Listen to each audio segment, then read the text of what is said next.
Hello again. Yesterday we found out that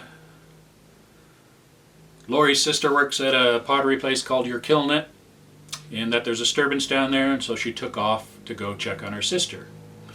So we take up in the pottery place. I am in hell, Ashley thought. Literal hell. 40-year-old women in designer t-shirts with "Mommy Needs Her Wine" written across them, with obnoxious laughter and bad jokes on endless repeat. At least this wasn't a children's party with a Frozen soundtrack playing over and over. Ashley closed her eyes and took a deep breath. Don't be so negative. They're just out to enjoy a little creativity and friendship. Put up with the Bublé blaring on the stereo and smile. It's almost time to close. She almost convinced herself that it wasn't so bad until the enforcer got up again and headed her way. Shit. What now?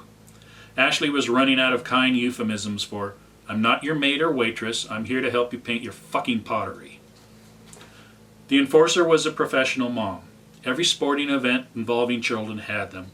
The ones that would stand on the sidelines screaming at the refs, thinking they were supporting their child. They roared up in their giant SUVs, spilling out kids and barking orders. Even a simple trip to the store was a managed event. Nothing was ever right with anything in their world. Life was an endless task to be put in its place, and if ever there was a smile to be had, it was a grim one. The enforcers always had a gaudy rock on the finger, and the outfit of the day was cropped denim and flip-flops. Their skin was richly tanned from their natural habitat of soccer field sidelines and bleachers. The enforcer didn't seem to fit in with the rest of the ladies, but every damned group seemed to have one. The older the group, the more the enforcer was thought of as a hoot. Ashley suspected that they very well knew what their role in the group was, and it was to get shit fixed. That way the rest of them could keep up appearances. "We're out of red." "Excuse me?" Ashley asked. "We are out of red," the enforcer repeated. Ashley scanned their work table, and on the 3 lazy Susans filled with paint bottles, there were innumerable shades of red among them. "It's actually called Crimson Tide," offered one of the women. Oh, no wonder. The woman had been painting an enormous pot, one of the more expensive pieces of ceramic in the shop. That particular shade had been discontinued, probably due to some sort of copyright violation. She would have suggested King Crimson, but same thing. Less of that left, probably. The owner of You're Kiln It should have had them tossed out, but she wasn't one to waste a damn thing, even if someone would run out of it on a project. Just like this.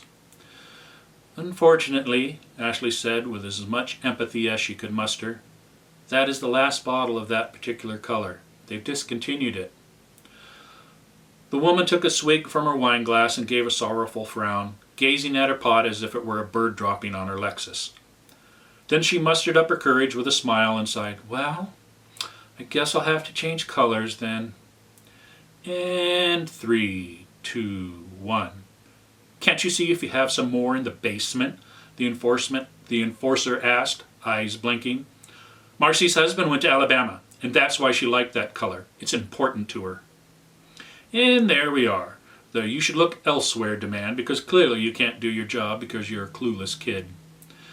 "We don't keep down there with the kilns," Ashley said, "and I have a shit ton of pottery to glaze too, but please, let me go look for your non-existent paint for you."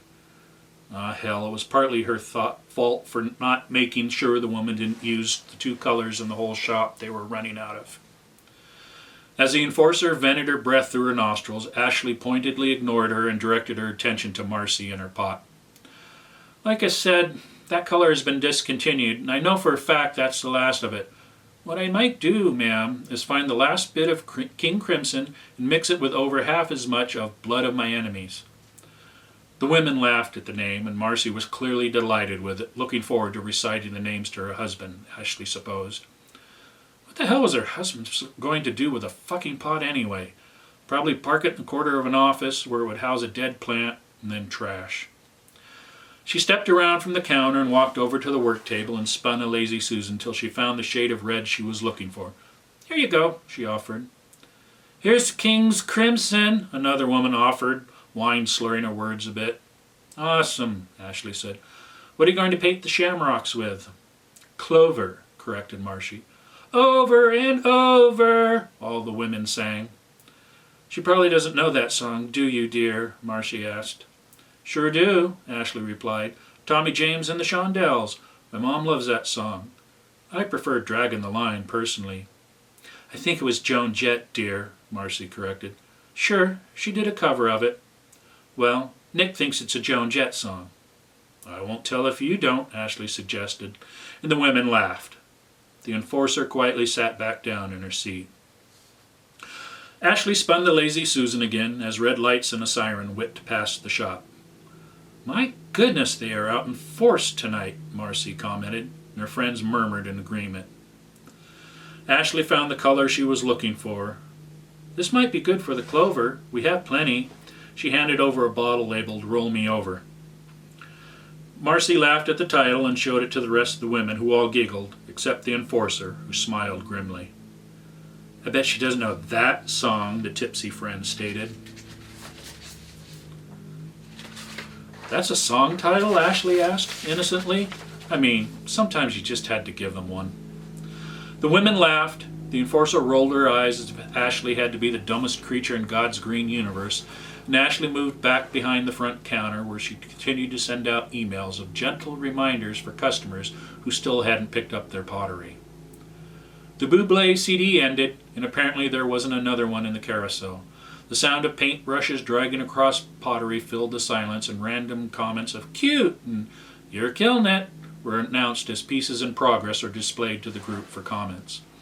Ashley flicked through her phone for the old lady playlist, ready to plug it into the sound system before the enforcer felt it was her duty to inform Ashley that the music had stopped. But one of the women started humming Roll Me Over in the Clover, and the rest of them joined in. Ashley knew better than to ruin their fun with music right now. The women would sing random snatches of the song, mostly just the chorus.